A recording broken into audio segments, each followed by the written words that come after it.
student, welcome to my YouTube channel Arit Maya, and this is the third chapter of history, class 8, effect of British rule on Indian population. Means जब हमारा देश British की control में था, जब हमारा देश ब्रिटिश के कंट्रोल में था, तो उस उनके ब्रिटिश रूल के कारण हमारे इंडिया पे क्या क्या अफेक्ट पड़ा, उन्हें क्या क्या झेलना पड़ा, उसके बारे में हम आज पढ़ेंगे. सो फर्स्ट इनसाइड क्वेश्चन है, फर्स्ट क्वेश्चन है, what are the main sources of income for government today ऐसे. सो आज की डेट में सरकार का मेन इनकम सोर्स क्या है, उनको मेन पैसे कहाँ से मिलते हैं. सो आंसर है, nowadays the main source of income for government is tax. It can be direct or indirect tax. Direct tax is a tax that a person directly pays to the government in the form of income tax, real property tax, personal property tax, and indirect tax is the tax which are charged on the goods and services which results in their higher prices, such as a service tax, central excise and custom duty, value added tax. सो आज के दिनों में जो government को जो main income है वो हमारा टैक्स है. उन्हें उनका पैसे मेन उनको टैक्स से मिलता है. और जो टैक्स है ये दो प्रकार के होते हैं. टैक्स का मतलब होता है कर. और ये टैक्स होते हैं दो प्रकार के होते हैं, एक तो डायरेक्ट टैक्स और इनडायरेक्ट टैक्स. डायरेक्ट टैक्स मतलब होता है जिसमें पर्सन डायरेक्टली गवर्नमेंट को टैक्स देता है. ठीक है, इनकम टैक्स के फॉर्म में, रियल प्रॉपर्टी टैक्स के फॉर्म में एक्सेट्रा. जैसे कि हमारा घर है, हमारे घर पे बाइक, स्कूटी, इन सब का हम टैक्स पटाते हैं. ठीक है, डायरेक्टली इसका हम टैक्स देते हैं. और इनडायरेक्ट टैक्स होता है जिसमें हम इनडायरेक्ट टैक्स पे करते हैं. मतलब कि जब भी हम जैसे कि किसी रेस्टोरेंट में हम खाना खाने गए तो उसका जो खाने का जो बिल होगा उस बिल में जो टैक्स है वो भी जुड़ा रहता है. तो इनडायरेक्टली क्या कर रहे हैं, हम खाने के साथ उस टैक्स को भी पटा रहे हैं. तो ये हमारा इनडायरेक्ट टैक्स हो जाएगा. नेक्स्ट क्वेश्चन है हमारा, question number second, how was land revenue collected in Chhattisgarh. तो छत्तीसगढ़ में लैंड रिवेन्यू कैसे कलेक्ट किया था, कब की बात है, जब ब्रिटिश रूल चल रहा था तब की बात है. रिवेन्यू मतलब टैक्स की बात कर रहे हैं. ठीक है, जो टैक्स है वो कैसे कलेक्ट किया था छत्तीसगढ़ में. So for land revenue Chhattisgarh divided into many different parganas and commissioners are appointed. Collection of revenue from a parganas, amirs and pandyas were the revenue officers, and the revenue collection in village was through Gotiya. So land revenue के लिए छत्तीसगढ़ को बहुत से परगनास में divide किया गया, अलग अलग परगना में डिवाइड किया गया. परगनास का मतलब होता है, परगनास जो बहुत से गाँव से मिलकर बनता है, एक से अधिक बहुत से गाँव से मिलकर बनता है हमारा परगनास. और परगनास से काम मतलब कि लैंड रिवेन्यू कलेक्ट करने के लिए वहाँ पर बहुत से काम विजार्स अपॉइंट किए गए थे. काम विजार्स मतलब कि जो टैक्स कलेक्ट करता है. ठीक है, सो उस टाइम परगनास से मतलब कि ग्रुप, मतलब गाँव से ग्रुप से उसको बोलते हैं परगनास. और परगनास से लैंड रिवेन्यू उस टाइम अमीर और पांड्या लोग लैंड रिवेन्यू ऑफिसर्स थे. मतलब उस टाइम वो लोग टैक्स कलेक्ट करते थे. और रही बात गाँवों की, तो गाँवों में गोटिया बनाए गए थे, गोटिया क्रिएट किए गए थे जो कि गाँवों से रिवेन्यू कलेक्ट करते थे, वो 3 इंस्टॉलमेंट में. थर्ड क्वेश्चन है, today's communication source can help us to develop the feeling of necessity. So आज का जो कम्युनिकेशन सोर्स है, हम बातचीत करते हैं, ये हमारे मन में नेसेसिटी की भावना लाती है, भावना डेवलप करती है. मतलब कि अपने देश के प्रति भावनाएं, राष्ट्र के प्रति भावनाएं उत्पन्न करना. ठीक है, तो आंसर है, develop of communication and transport helps the people of different countries to communicate to each other. That brings them close and this led to them develop the feeling of necessity. So communication और transport के development के कारण जो different कंट्रियों के जो लोग हैं, different country के जो लोग हैं, ये आपस में कर सकते हैं, कम्युनिकेट कर सकते हैं. इसके कारण वो पास आते हैं. और इसी के कारण क्या होता है, हमारे अंदर नेशनलिटी के, हमारे देश के प्रति भावनाएं उत्पन्न होती है, डेवलप होता है. राइट. सो अब हमारा एक्सरसाइज करेंगे.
अब हम एक्सरसाइज के आपसे क्वेश्चन डिस्कस करेंगे। सो फर्स्ट क्वेश्चन है, which new land system was imposed by Cornwallis in 1793। So 1793 में कॉर्नवालिस ने कौन सा नया लैंड सिस्टम इम्पोज किया था, इंट्रोड्यूस किया था या फिर उसकी लागू किया था? सो आंसर है zamindari system was introduced by Cornwallis in 1793 through the Permanent Settlement Act. It was introduced in the provinces of Bengal, Odisha and Varanasi, also known as a permanent settlement system. So 1793 में Cornwallis ने permanent settlement act के तहत जमींदारी system introduce कराया था, ये impose कराया था, लागू किया था। और ये जो सिस्टम है ये बंगाल, उड़ीसा और वाराणसी में लागू किया गया था। इस सिस्टम को हम परमानेंट सेटलमेंट सिस्टम भी कहते हैं। Question number 2, what changes were made in communication and transportation system during British rule. So question बोल रहा है कि ब्रिटिश रूल के समय कम्युनिकेशन और ट्रांसपोर्टेशन में क्या क्या चेंजेस आए। सो आंसर है during the British rule communication and transportation system made the people of country come closer and also they could understand each other's feeling too. This led to the feeling of nationality. In 1853 in India, telegram was started and postal service improved. So British rule के time जो communication और transportation system है ये अलग अलग country के लोगों को क्या करता है, पास लेके आता है। ठीक है, दूसरे के क्या कर सकते हैं, कम्युनिकेट कर सकते हैं। डिफरेंट कंट्री के लोग आपस में कम्युनिकेट कर सकते हैं, पास आते हैं और इस तरह से वे एक दूसरे की फीलिंग को भी समझते हैं और इससे क्या होता है, एक नेशनलिटी की फीलिंग डेवलप होती है। और फिर 1853 में इंडिया में पहली बार टेलीग्राम डिस्कवर किया गया था। ठीक है, और टेलीग्राम सारे काम स्टार्ट हो गए ताकि हम डिफरेंट कंट्री के साथ कम्युनिकेशन कर सकें, उनके साथ बिजनेस कर सकें। और जो पोस्टल सर्विस था वो उसको भी इम्प्रूव किया गया। पोस्टल सर्विस मतलब कि अभी जो पोस्टमैन लेटर सेंड करता है सभी के घर में आता है, वो वाला ये सिस्टम को और अच्छे से इम्प्रूव किया गया। क्वेश्चन नंबर 3 है, what were the impact of new education policy in India during British rule. So in 1835 with the advice of Macaulay new education policy was established by British rulers according to the charter act 1833 in India. In this system, the two main motto was study of English and framing of students' psychology in favor of British rule. So 1835 में question है British rule के time new education policy के कारण India में क्या क्या effect पड़ा।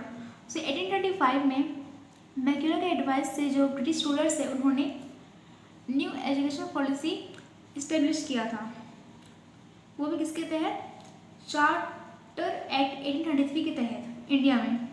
इस सिस्टम के दो मेन मोटो थे, एक तो इंग्लिश स्टडी, उसकी पढ़ाई होगी और साथ में जो भी स्टूडेंट है उनके जो दिमाग है, उनका जो आइडिया है उसको फ़ायदा उठा सके, ताकि जो ब्रिटिश रूल है ब्रिटिशर्स है उसका ही उनकी साइकोलॉजी को फ़ायदा उठा सके।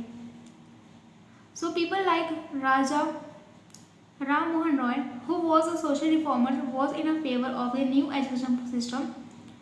He thought that with new education system, Indians will know about new technology, freedom, equality, democracy, and so it was a boon to national agitation.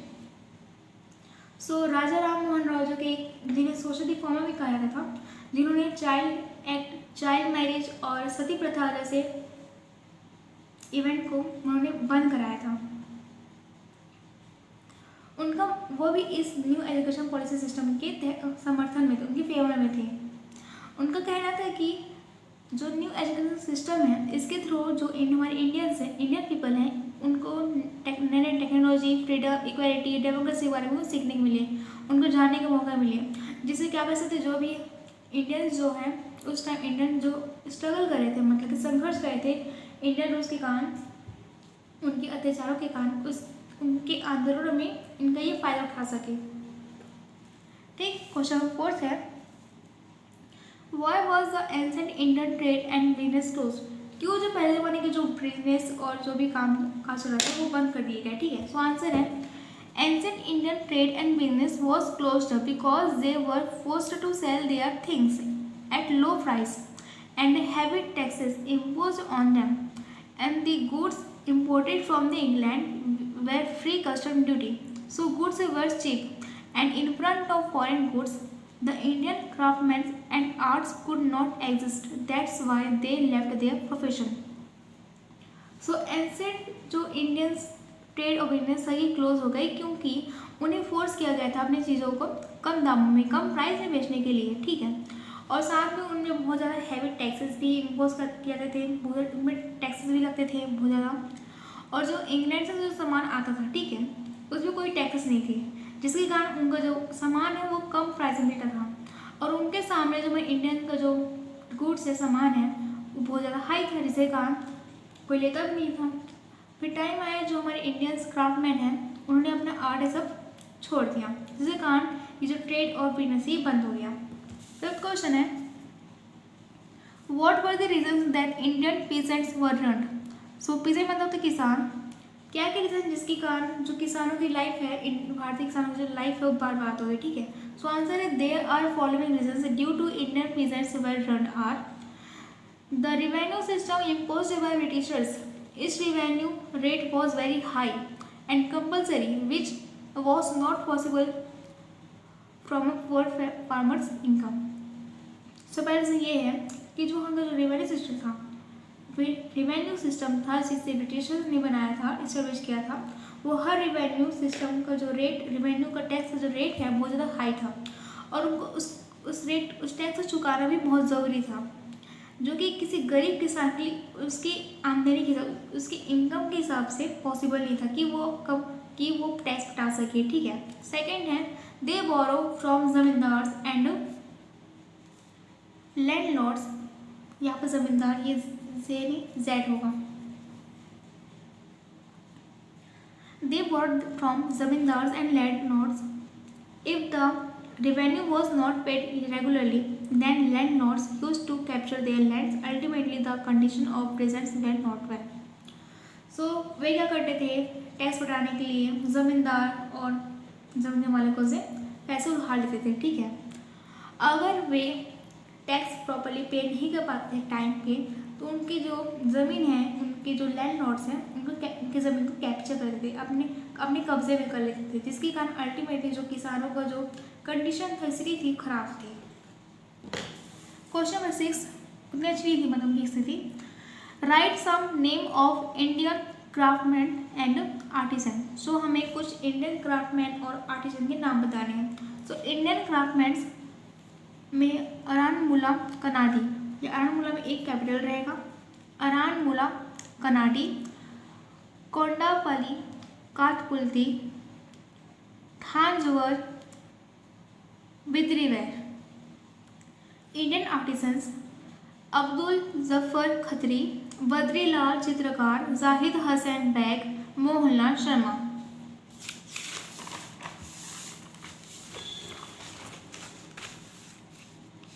Question number 7 list the names of newspapers which were published from India.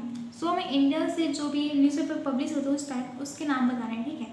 So name of newspaper उस time तो the Hindu, the Indian Mirror, Amrita Bazar Patrika, Kesari, Maratha, Swadesh Milan, Prabhakar and Indu Prakash like newspaper publish from India. So ऐसे newspaper हमारे India से publish होते थे।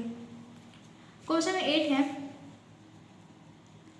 Name 4 newspapers which were published from Chhattisgarh. So आपको 4 newspaper के नाम बताने हैं जो छत्तीसगढ़ से पब्लिश होते थे। तो बहुत से न्यूज़पेपर पब्लिश होते थे, आप तो 4 लिख सकते हो। आंसर है छत्तीसगढ़ मित्र, प्रजा हितासी, हिंद केसरी, छत्तीसगढ़ विकास उत्थान, आलोक, महाकौशल, कांग्रेस पत्रिका, आजकल, Chhattisgarh Kesari.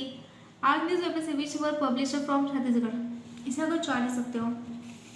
Question number 9 during British rule name 2 important harbours of India. So British rule के टाइम आपको इंडिया के 2 इम्पॉर्टेंट हर्बर्स के नाम बताने हैं। हर्बर्स मतलब होता है जहाँ पर हम जो समुद्री जहाज है उसको हम बांध के रखते हैं, ठीक है। सो आंसर है there are different harbours of India like Dhaka, Machilipatnam, Chittagong, Surat, Goa were the centres of ship building. From this Kolkata Surat are two important harbours of India.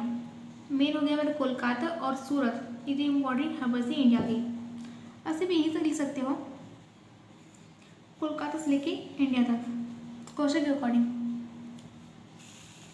Question number 10, explain about the permanent settlement system of English. So answer है, question बोल रहे हैं आप कि permanent settlement system क्या है। British का जो परमानेंट सेटलमेंट सिस्टम उन्होंने जो लागू किया था वो क्या है, उसको एक्सप्लेन करना है।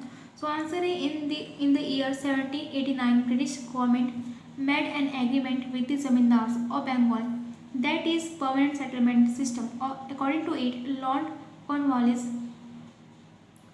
decided that land revenue will be collected by zamindars.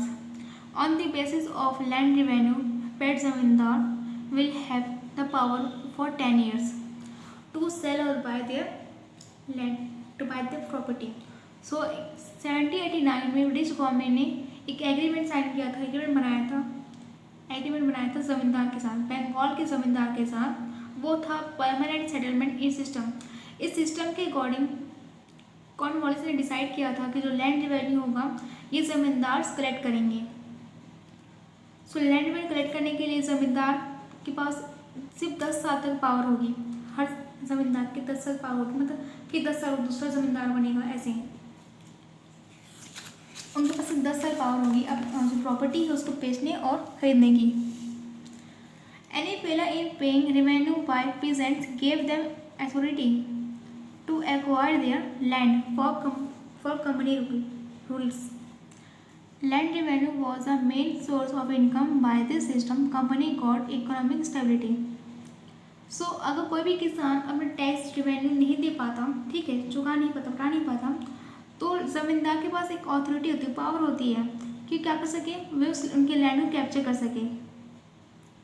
और किसी भी कंपनी रूरल के लिए, किसी गवर्नमेंट के लिए जो लैंड रेवेन्यू होता है टैक्स, ये उनका मेन सोर्स ऑफ इनकम होता है, जिस सिस्टम के कारण उनका जो इकोनॉमिक स्टेबिलिटी होता है उन कंपनी का, ये स्टेबल होता है, उनकी आर्थिक स्थिति बनी रहती है, मेंटेन रहती है।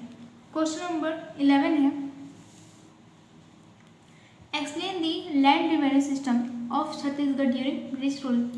सो आपको छत्तीसगढ़ का लैंड रेवेन्यू सिस्टम एक्सप्लेन करना है, कब का, जब ब्रिटिश रूल चला था तो। आंसर है, British rulers did a lots of changes in land revenue system in Chhattisgarh. They divided Chhattisgarh into many different parganas and kamavisdars were appointed for collection of revenue from a parganas. Amirs and pandyas were the revenue officers. For villages, they created Gotiyas. At that time, they collected revenue in 3 installments. Revenue was decided according to the area of the land. Village Gotiya collected revenue and deposited it in the government treasury. So British ruler ने कि बहुत से changes किए थे हमारे छत्तीसगढ़ के land revenue system के लिए। उन्होंने क्या किया था, छत्तीसगढ़ को बहुत सी परगनास में डिवाइड कर दिया था, अलग अलग परगनास में, और कामविजदार्स अपॉइंट किए थे रेवेन्यू कलेक्ट करने के लिए। सो परगनास से, उस टाइम परगनास से आमिर्स और जो पांड्य थे, ये लोग उस टाइम रेवेन्यू ऑफिसर थे जो कि परगनास से रेवेन्यू कलेक्ट करते थे।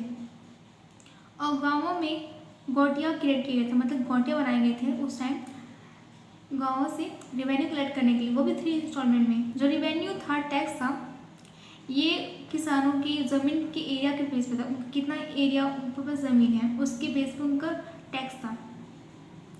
सो विलेज गाँवों से जो गोटिया थे ये रेवेन्यू कलेक्ट करते थे, फिर उसको गवर्नमेंट की ट्रेजरी में डिपॉजिट कर देते थे। नेक्स्ट क्वेश्चन है question number 12,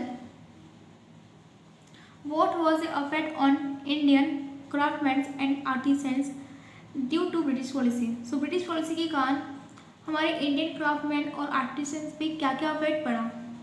so due to British policy, Indian craftsman and artisans were forced to sell their things at low price and heavy taxes were imposed. Goods imported from England were free from custom duties, so goods were cheap. Ultimately, Indian craftsmen and the art could not exist in front of foreign goods. Indian craftsmen left their profession and their dwelling were ruined. Their Indian crafts and arts was destroyed. So British policy के कारण जो Indian craftsman थे और artisan थे उनको अपने चीज़ों को कम दामों में बेचने के लिए फोर्स किया गया। साथ में बहुत ज़्यादा हैवी टैक्सेस भी रखते थे और जो गुड्स इंग्लैंड से आते थे उसमें कोई भी टैक्स नहीं लगता था, ठीक है, जिसके कारण उनको जो सामान था वो सस्ते दामों में मिलता था। अल्टीमेटली इंडियन क्राफ्टमैन का जो आर्ट है ये फॉरेन गुड्स सामने एग्जिस्ट ही नहीं करता था, क्योंकि इनका जो प्राइस बहुत ज़्यादा हाई था और इनका जो प्राइस बहुत ज़्यादा कम था, तो जाहिर सी बात है लोग तो सस्ते दाम को ही लेंगे। सो फिर क्या हुआ, इंडियन क्राफ्टमैन ने अपना जो प्रोफेशन था, जो क्राफ्ट ये सब करने का काम करना छोड़ दिया। उनका घर परिवार उजड़ गया, मतलब कि उनकी लाइफ बर्बाद हो गई, बात है। और जो इंडियन क्राफ्ट था और आर्ट था ये डिस्ट्रॉय हो गया, ख़त्म हो गया। So therefore cloth industries of Dhaka, once known as the Manchester of India, was destroyed, and also industries of Murshidabad and Surat were destroyed. They were unemployed and they had to depend on farming. Ultimately, they were unsatisfied with the British rule. और जो ढाका का cloth industry था, ठीक है, जिसको उस time India का Manchester कहते थे, जिसको उस टाइम इंडिया का मैनचेस्टर कहा जाता था, ठीक है, वो भी बंद हो गया जिसके कारण।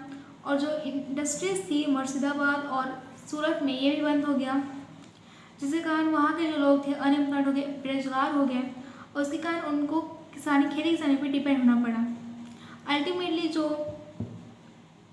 किसान उस टाइम के जो लोग थे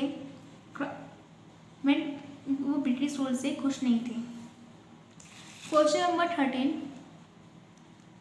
what was the effect on India's forest region due to the policies of British Company? The policies of British Company causes deforestation, as in India new mills and factories was established, which was based on the raw materials from in forest. Wood which was found in Indian forest was used for laying new railway tracks, and also woods was sent to industries of England, so deforestation was rapid. So British की policy के कारण हमारी Indian forest पे क्या क्या effect पड़ा।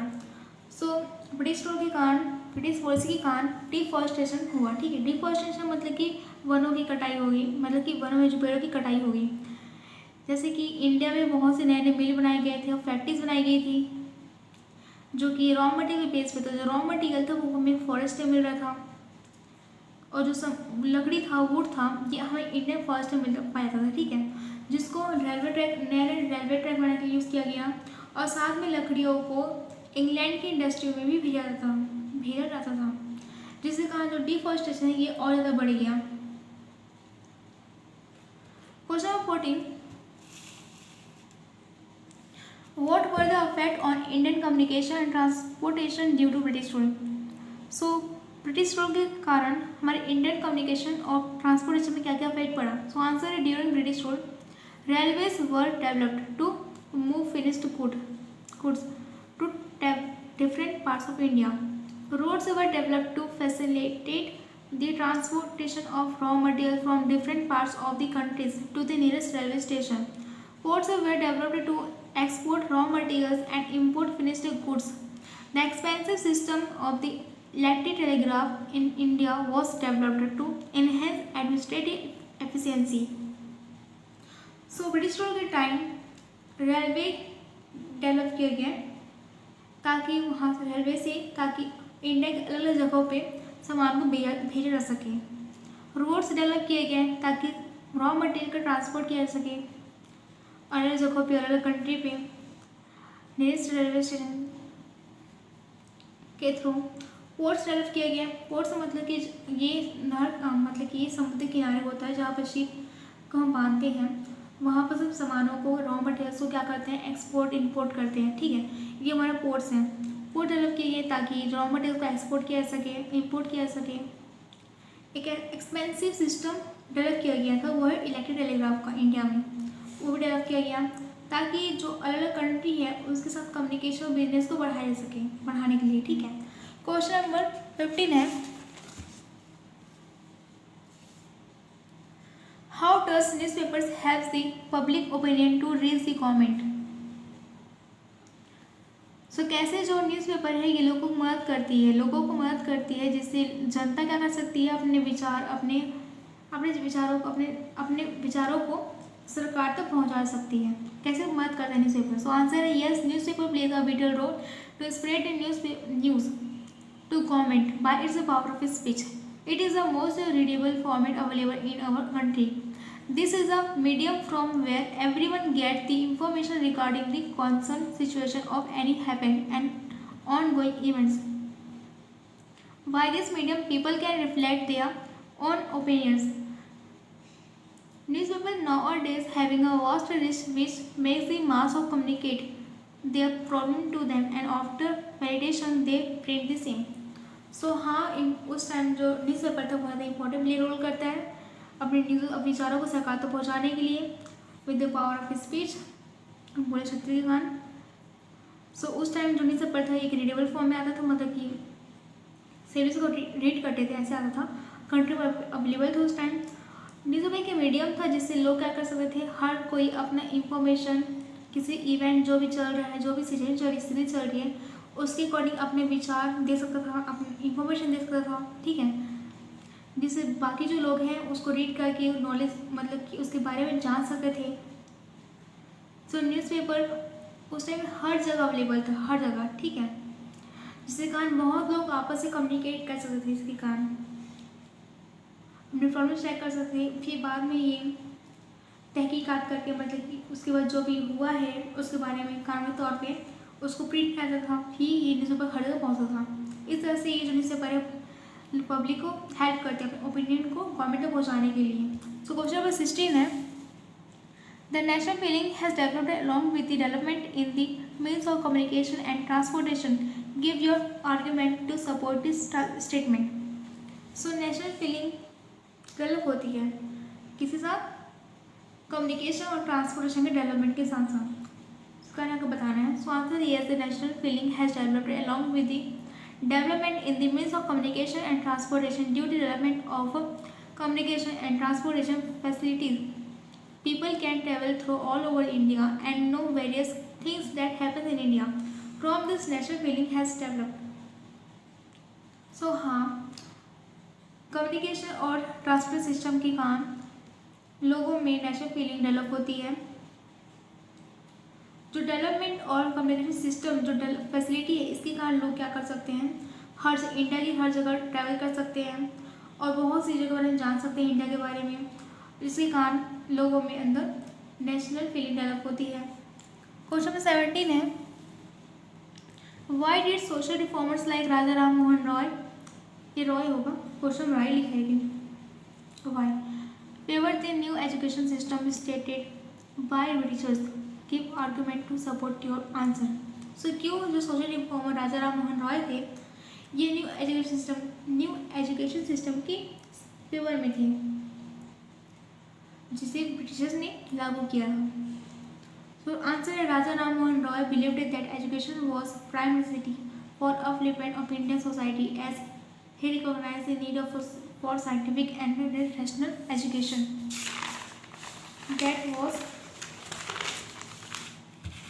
that was lacking in traditional Indian text.